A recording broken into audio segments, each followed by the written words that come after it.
علیه السلام دی حدیث کی مبارک ویلی دی الایمان بضع و 70 شعبه، ایمان در اویا یو څه زیات شعبې لري. اوس د هغه شعبو د ټولو بیانول خو انسان ته ممکن نه وي، لیکن دی حدیث کی پیغمبر علیه السلام د ایمان درې غټي شعبې راخوستي، ورنه محدثینو د ایمان پر شعبو باندې مستقل کتابونه لیکلي دي. امام بیهقی رحمه الله هغه د شعب الایمان په نامه باندې یو مستقل کتاب لیکلی دی چې قرآن او حدیث کې د ایمان د څومره شعبو ذکر دی. امام بیهقی رحمه الله په خپل کتاب شعب الایمان کې اکثره در خپل حد پورې راجمع کړي دي. دا غرکم نور محدثینو د ایمان پر شعبو باندې مستقل تصنیفونه کړي دي.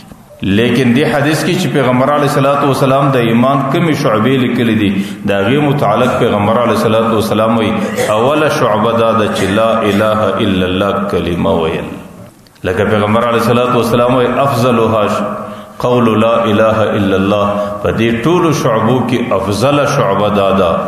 د ټولو اوله شعبه دا چې د الله تعالی د وحدانیت، د الله تعالی د خالقیت، د الله تعالی د قدرت، د الله تعالی د مالکیت اقرار کول، چې هغه ته په حقیقت کې توحید ویل کیږي، په هغه ته په حقیقت کې د الله تعالی د وحدانیت عقیده ویل کیږي. چې انسان به د الله تعالی د وحدانیت اقرار کوي، الانسان به د الله تعالی پر توحید او وحدانیت باندې عقیده جوړي، او انسان به د دې کلمې په خاطر باندې د انسان د زندګۍ چې څومره عقاید دي او د انسان د زندګۍ چې څومره اعمال او ترتیبات دي، هغه به د دې کلمې پر تقاضا باندې جوړیږي. او دا هغه بهترینه کلمه او دا هغه بهترینه شعبه ده چې دا د ټول اسلام روح بلل کیږي، او دا د ټول اسلام مغز بلل کیږي، او دا د ټول اسلام بنیاد بلل کیږي. چې درسو پورې د دې کلمې اقرار نه وي، چې درسو پورې د دې کلمې اعتراف نه وي، چې درسو پورې د دې کلمې پر زړه باندې لیکل نه وي، در هغه وخت پورې د اسلام د انسان اسلام بې روح دی، بې مغز دی، بې بنیاد دی، بې اساس دی.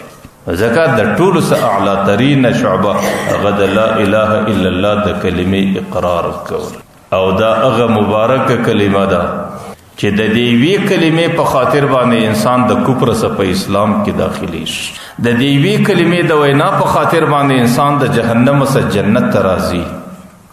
د دې وی کلمې د وینا په خاطر باندې انسان د الله تعالی د مبغوزیت څخه د الله تعالی محبوبیت ته رسیږي. او بیا چې د انسان په ژوندۍ کې څومره ګناهونه د انسان سره سوي دي، د انسان په زندگی کې د کفر په حالاتو کې چې د انسان سره کم جرمونه او کوم ګناهونه سوي دي، کدا یو کلمه الله تعالی انسان تور په نصیب کې هغه جرمونه د دې وی کلمې په خاطر باندې الله تعالی ټول معافي.